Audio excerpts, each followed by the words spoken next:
যাদের দেশে মানুষ ইসলামের নাম বলে দোকান লুটপাট করতেছে, যেটা কোনোদিন ইসলামের শিক্ষা ছিল না। সবাই দোকান লুটপাট করতেছে। এখানে প্রকৃত মুসলিম একজন নাই, সবাই চোর। এখানে বাটার দোকান ভেঙে মানুষ সব পণ্য নিয়ে যেতেছে।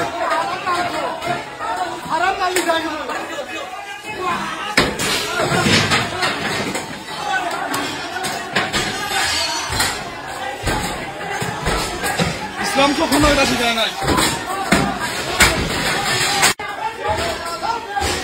এখানে প্রকৃত মুসলিম একজন নাই, সবাই চোর। এখানে বাটার দোকান ভেঙে মানুষ সব পণ্য নিয়ে যেতেছে।